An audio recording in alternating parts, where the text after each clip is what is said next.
हाय, मैंने अपना घर छोड़ दिया और अब मैं कोलकाता शिफ्ट हो गया हूँ। नहीं, ये कोई मजाक नहीं है। यहाँ कोई 2016 का यूट्यूब प्रैंक नहीं चल रहा है। पापा जी हाँ जी पापा जी, वो जो सलोनी है ना, वो मैंने थोड़ी सी प्रेग्नेंट कर दी। पापा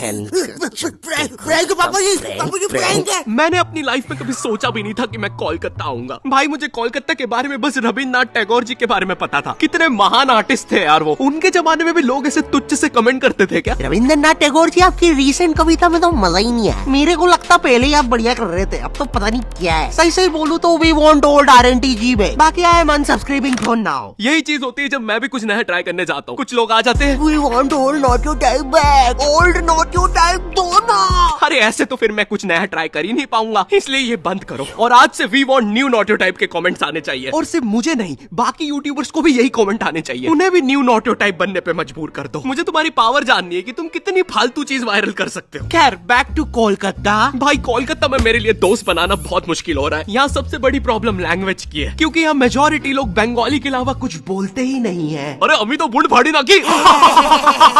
क्या बात हो रही है? और अगर तुमने इनके सामने हिंदी में बात कर ली, हाँ, क्या बात हो रही है? तो ये तुम्हें ऐसी नजरों से देखेंगे जैसे तुमने क्या ही बोल दिया हो। ऐसे गूंजते हैं तुम्हारे हिंदी के वो नापाक शब्द।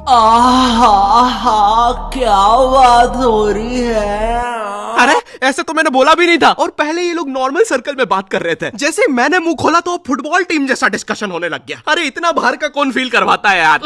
ये लोग मेरे सामने झुक के मेरी कैसे मार रहे हैं। और एक तो कोलकाता में लैंग्वेज के कारण मेरे इतने पैसे उड़ रहे हैं। भाई, मुझे कोई भी आके स्कैम कर लेता है। मुझे 20 रुपए की चीज 200 में बेची जा रही है। फॉरेनर जैसा स्कैम हो रहा हूँ मैं यहाँ पर। बंगाली सीखना छोड़ो, यहाँ फॉरेनर जैसा स्कैम होते होते मेरी हिंदी भी खत्म होते जा रही है। मैं दुकानों पे अब सामान ऐसे मांगता हूँ। नमस्ते भैया, ये कितने का बेच है? थोड़ा ठीक ठीक स्कैम करिएगा, हमेशा आपके यहाँ से ही स्कैम होते हैं। वैसे भैया, आपने उस फॉरेनर को क्यों स्कैम नहीं किए? अरे क्योंकि वो फॉरेनर नहीं, बिहारी है, वो हमें स्कैम करते हैं। और एक तो मैं जब से कोलकाता आया हूँ, मुझे पता नहीं क्यों मेरे मध्य प्रदेश के दोस्त कॉल करके अजीब अजीब सी चीजें बताते रहते हैं। ओ भाई, तेरे को पता है अपने सन्नी की बहन विकास के साथ भाग गई? हाँ क्या? अरे लेकिन अपने सन्नी ने दोनों को ढूंढ के पलटा दिया रातों रात।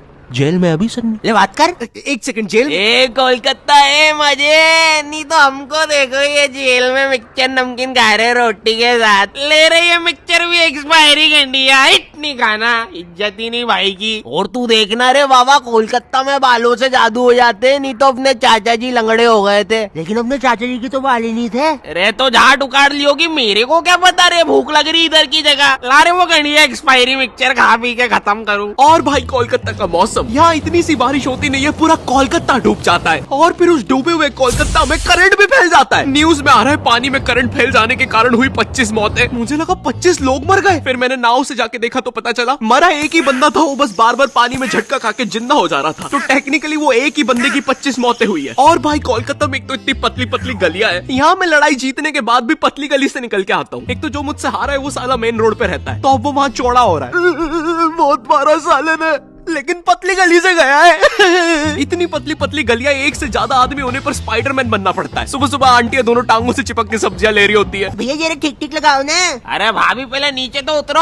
अरे निंजा, अरे मैं हूँ। अरे क्या सलीमा भाभी डरा देते। सीधा सीधा रिया कर, अपने मर्द को बुलवा के तेरी माँ बहन करवा दूंगी। ए सलीमा, नीचे उतर, चल अंदर। माफी चाहूंगा भाई साहब, आपसे तहे दिल से माफी चाहूंगा। प्लीज हो सके तो हमें माफ कर दीजिएगा। और इतनी पतली गली होने के बाद भी आखिरी में कोई ऑल्टो फंसा के चला जाता है। कैसे? किसी को नहीं पता।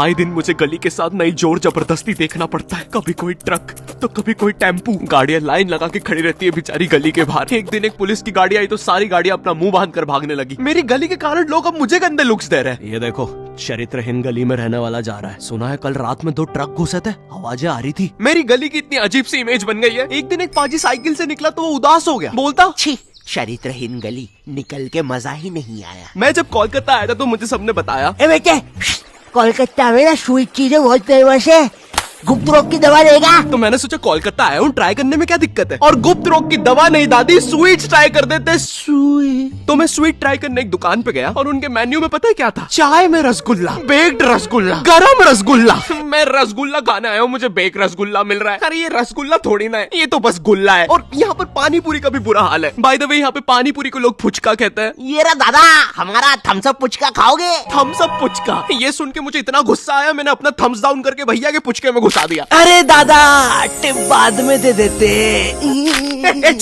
कोलकाता आने से पहले मैं काफी ज्यादा एक्साइटेड था कि यहाँ तो मस्त घूमूंगा, टूरिस्ट वाले एक्सपीरियंस लूंगा। लेकिन यहाँ जो मेरे साथ किस्से हो रहे हैं वो मैंने लाइफ में कभी इमेजिन ही नहीं किए थे। एक बार मैं लोकल ट्रेन से जा रहा था, मुझे बस नेक्स्ट स्टेशन ही उतरना था, तो मैं ट्रेन में चढ़ गया। अच्छा सॉरी, चढ़ा दिया गया। क्योंकि भाई यहाँ की लोकल ट्रेन की भीड़ में जितना एक्सप्लेन करूँ उतना कम है। एक बार एक बंदा भीड़ से बचने के लिए ट्रेन के नीचे कूद गया। हाँ, उसे वहाँ कम चोटें आई। इतनी भसड़ होती है, तुम्हें चूज करना पड़ता है कि आज किस अंकल के अंडर आर्म सूंघते हुए जाना है। मुझे ढूंढना पड़ता है कि आज किस अंकल ने सबसे कम मेहनत करी, और जिस दिन कोई बेरोजगार मिल जाए।